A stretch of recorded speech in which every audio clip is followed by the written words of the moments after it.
예. 이거 좀 좋은 거 아니야? 따라보세요. 왜냐면 이런 거 어떻게 될 거예요? 좋아요 댓글 부탁드립니다. 네, 안녕하세요. 주간LP 이두용입니다. 얼마 전에 주간LP 동영상을 올렸는데요.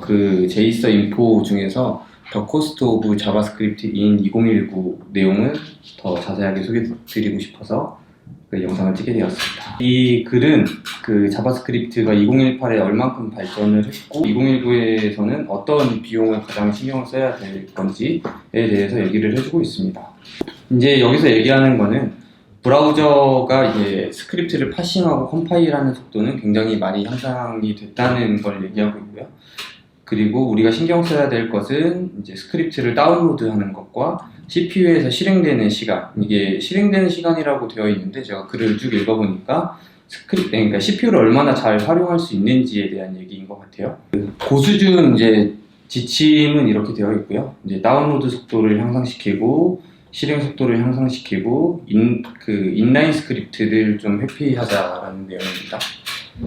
자바스크립트 번들 사이즈를 예전에는 이제 통신하는 비용이 크다고 생각했기 때문에 한 개의 큰 번들로 사용을 했었는데요. 이제 CPU 비용을 감안을 하면은 좀 더 작은 번들로 쪼개는 게 좋다고 얘기를 하고 있고요. 그래서 비트 들어가면은 더 좋아지겠네요. 네, 맞습니다. 그래서 50에서 100KB 이상이 되면은 이걸 더 작은 번들로 하라는 내용이고요. 그러면 HTTP 리퀘스트 다운로드 비용보다 저거를 CPU에서 실행하는 비용이 더 든다는 거죠? 네, 맞습니다. 그래서 이게 방금 말씀해 주신 것처럼 HTTP2 멀티플렉싱, 멀티플 리퀘스트 이런 것들에서 더 이점을 가질 수 있기 때문에 HTTP2 쓰면은 네. 리퀘스트 타임이 없는 거예요? 아이들 타임이 없는 거예요? 그러니까 HTTP1에서는 TCP 이제 핸드쉐이킹이 일어났었잖아요. 그래서 킵얼라이브나 특별한 처리를 하지 않으면은 이제 계속 그런 핸드쉐이킹 비용이 발생을 하는데 그러니까 끊었다 다시 네, HTTP2 멀티플렉싱이나 스트림 방식이라고 하는데 이걸 쓰면은 그런 비용이 훨씬 줄어듭니다. 그러면은 예전에는 이 다운로드를 할 때 네. 한꺼번에 다운로드하는 그 개수? 네. 브라우저마다 이렇게 정해져 있어가지고 네, 맞아요. 몇 개 이상을 이제 여러 개를 다운로드하면은 요만큼 받고 또 요만큼 받고 네. 이런 식으로 했는데 HTTP2는 그 다운로드 개수에 제약은 없는 거예요? 개수의 제약은 정확하게 모르겠는데 과거에는 선응답이 올 때까지 대기를 했다가 다음 응답이 이제 실행이 됐었잖아요. 그게 HOL인가 그렇게 얘기를 하는데 이제 그게 없어지고 비동기로 처리를 해서 거의 동시에 모든 것들이 처리되는 걸로 알고 있습니다. 네. 그럼 작은 번들 나누는 기준이 몇 킬로바이트? 50에서 100kb라고 50kb에서 100kb. 저걸 벤치마킹을 해가지고 나오는 수치이겠지? 네. 번들을 나누라? 밑에 쪽에 나오는데 이제 50kb 밑에 쪽은 또 최적화를 또 안 태우고 그런 게 있더라고요. 그러니까 뒤쪽으로 밀어서 워커스레드에서 돌리지 않고 이런 내용들이 있어가지고 작으니까? 네. 그 밑에를 보면은 조금 더 이해가 될 것 같습니다. 네. 그리고 실행 시간을 좀 향상을 시키라는 내용인데요. 이거는 이제 롱 태스크, 메인 스레드를 계속 붙잡고 있으면은 유저 인터랙션 같은 것도 막힐 수가 있잖아요. 그래서 그런 것들을 좀 향상시켜라라는 내용입니다.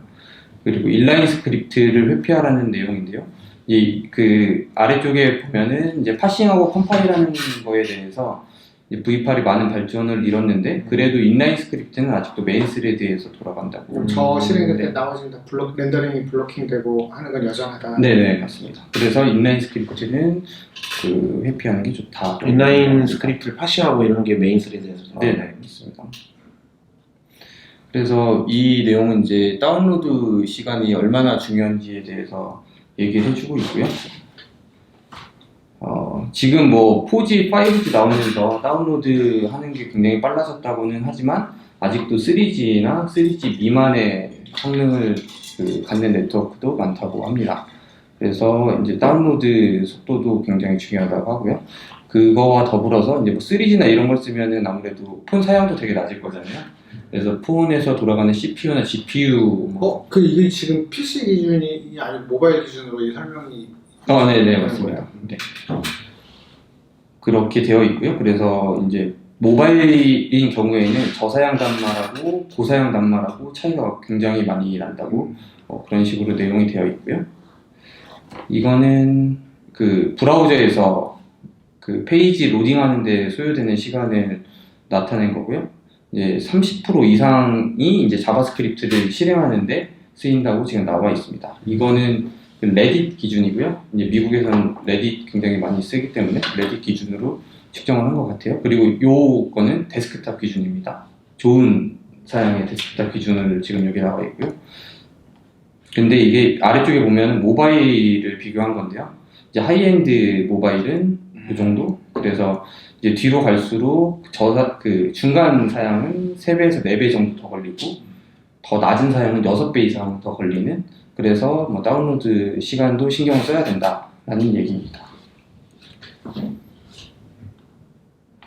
다운로드 시간? 네, 다운로드 시간하고 이제 그 모바일의 경우에는 이게 자바스크립트 실행 시간도 조금 네, 맞습니다. 그리고 자바스크립트 실행할 때 UI 스레드까지 붙잡게 되는 이제 긴 태스크, 아까 얘기했던 유저 인터랙션도 막을 수 있는 그런 태스크들을 잘 살펴봐야 된다는 내용이고요. 네. 이제 아래쪽은 V8이 파스랑 컴파일을 그동안 어떻게 발전시켜 왔는지에 대한 내용입니다. 그 V8은 뭐 크롬 60부터 2배 이상 이제 속도 향상을 가져왔다고 하고요.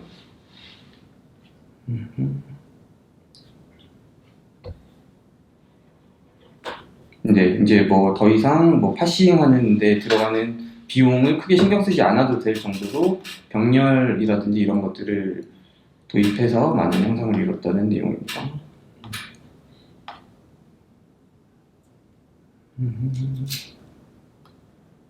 네, 이쪽은 이제 뭐 예전 브라우저부터 속도 측정한 내용이고요. 트위터나 뭐 이런 것들. 이제 스트리밍 파스랑 컴파일 이제 워커스에 대해서 지금 현재 크롬은 돌아가게 되어 있는데요. 이게 그동안 어떻게 발전되어 있는지 나와 있는 내용이고요. V8은 이제 메인 스레드의 블락킹 없이 파스랑 컴파일을 지금 실행하고 있고요. 스트리밍은 이제 HTML 파서를 할 때 스크립트 태그를 만나면 실행을 하게 되어 있습니다. 그리고 이게 무슨 말이에요? 스트리밍이라는 게? 이게 스트리밍이라는 게 이제 밑에 보시면 나와 있는데 그 과거에는 이제 완전 예전에 그 크롬은 전체 스크립트를 가져오고 메인 스레드에서 이제 파싱하고 컴파일을 실행을 했는데요. 이제 그 스크립트 파싱하고 컴파일하는 스레드를 떼어내서 거기서 이제 파싱하고 컴파일이 되고 그 다음에 메인 스레드로 들어와서 실행을 하게 되는 그런 개념이고요. 그거를 스크립트 스트리머 스레드가 네네 맞습니다. 새로 만들어졌다 있다는 네네. 근데 이것도 좀 예전 얘기고요. 밑에 내려가 보면 더 많은 내용이 있습니다. 그래서 여기 보면은 뭐 그런 내용인데요. 그 과거에는 방금 말씀드렸던 것처럼 전체를 다운받고 파싱하고 컴파일하고 실행을 해서 그 중간에는 블락킹이 되었고 그리고 41에서 68까지는 이제 뭐 이런 스트리밍 기술을 이용을 했고요.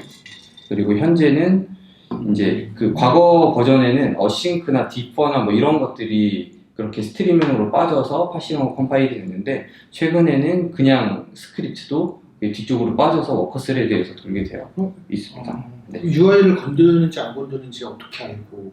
그 파싱이니까 실행이 안 나. 네. 네, 실행이 안 나.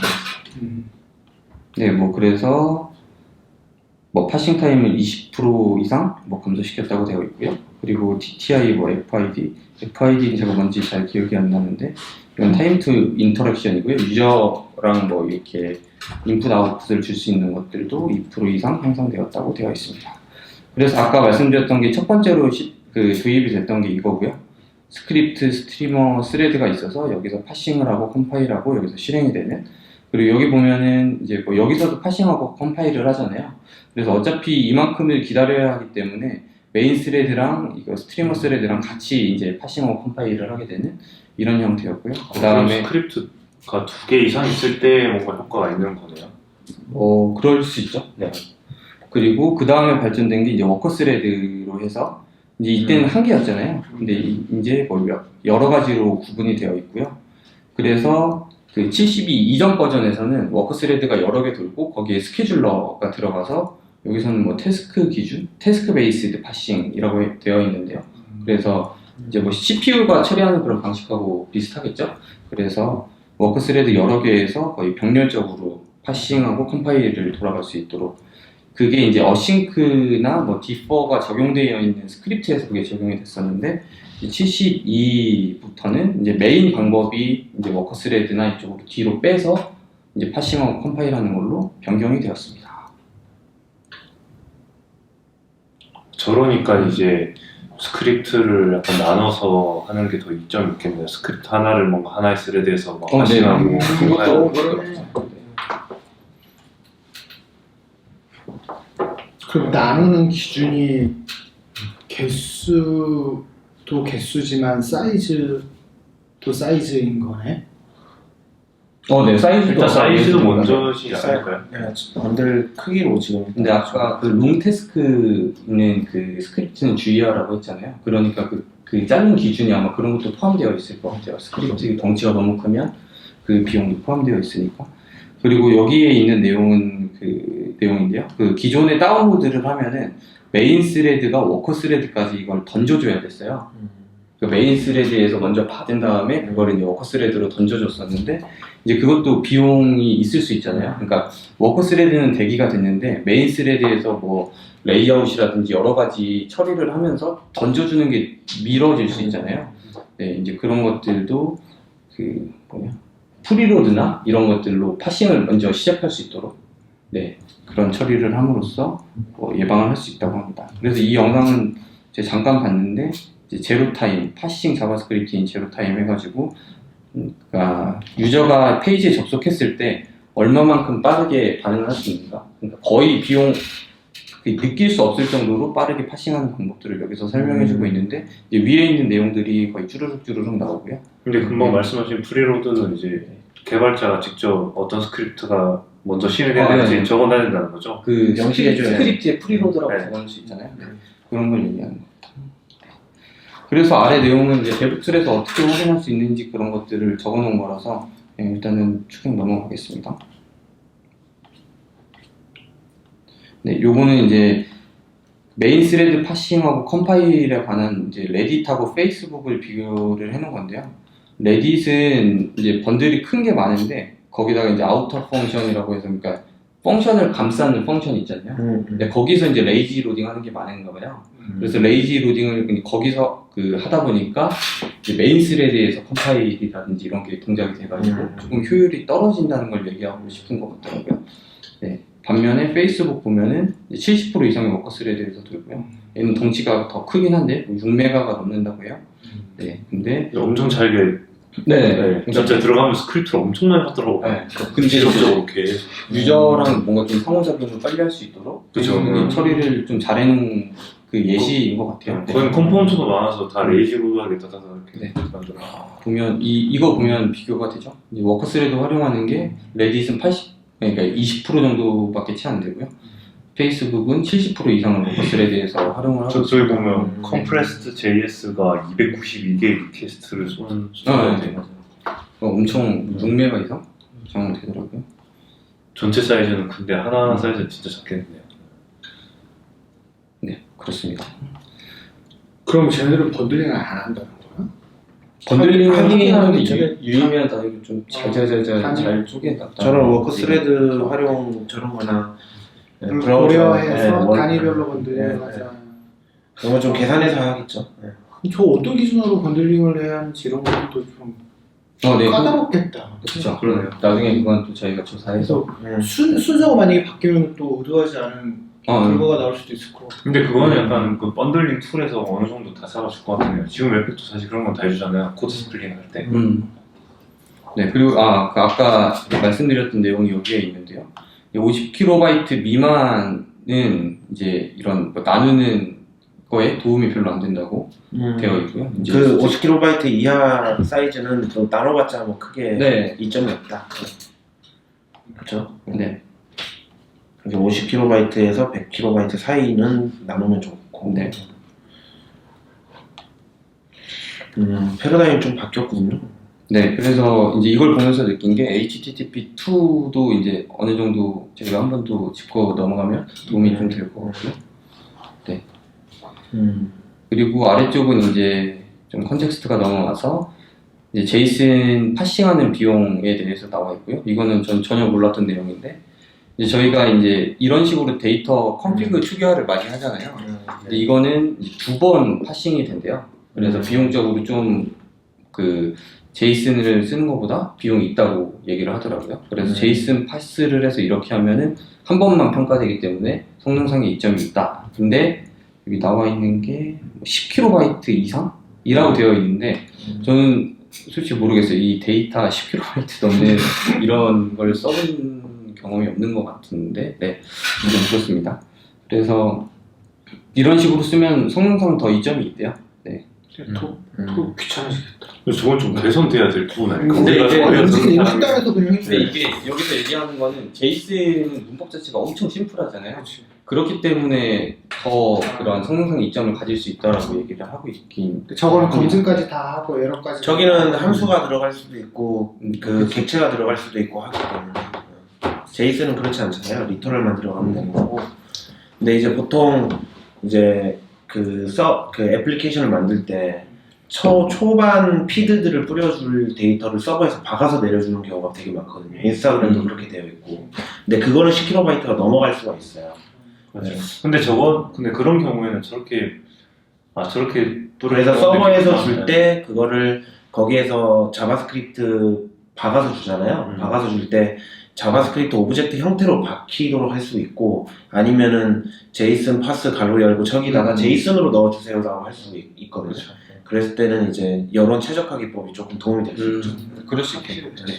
근데 저게 얘네 따라서 계산되면 좋겠다. 예를 들면 저 위에 그 푸 41, 347 쓴데 뭐 뒤에 뭐 이렇게 어노테이션 해가지고 이거는 평가하지 말고 그냥 바로 집어 파싱하라는 그런 것들이 있으면 좋을 것 같아요. 그런 API는 충분히 제한돼서 들어올 수 있을 것 같은데 요새 제한이 되게 활발하고 또 들어가는 네. 거지. 활발하게 또 스펙에 들어가고 있어가지고 마지막으로 이제 그 동일한 페이지를 여러 번 저희가 방문할 수 있잖아요.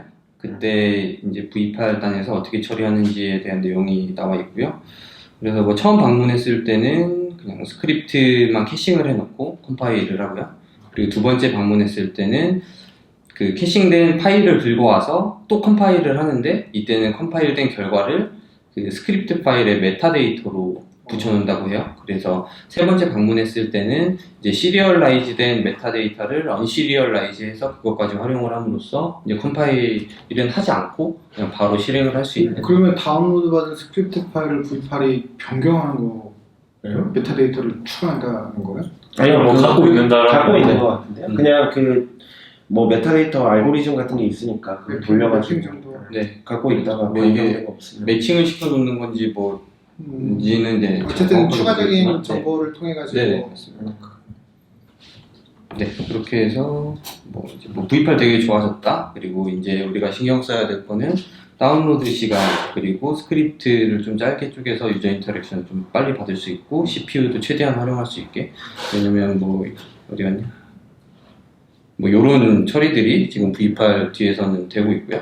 그렇기 때문에 CPU를 잘 활용합시다. 뭐 이런 내용. 네. 이거는 확실히 시간이 흐르면서 많이 이제 최적화 기법도 브라우저 원래 기존의 최적화 기법도 브라우저나 네트워크 원리에 의해서 그거를 최대한 잘 활용해서 어떻게 하면 빠른 걸 만들 수 있을까였잖아요. 그러다 보니까 아무래도 네트워크 환경이라든가 브라우저의 원리가 바뀌어가면서 최적화 기법도 동달아 같이 바뀌어가는 것 같아요. 과거에는 HTTP의 제약사항 때문에 그걸 회피하기 위한 그런 최적화 기법들이 되게 많았다면은 지금은 HTTP2로 전환이 되면서 최근에 내가 무슨 얘기를 들었지? 누구한테 들었는데 개발자가 마크업 개발자들에게 HTTP2 적용이 되면 굳이 이미지 스플라이팅 안 해도 되는 거 아니야? 네. 그것도 맞아요.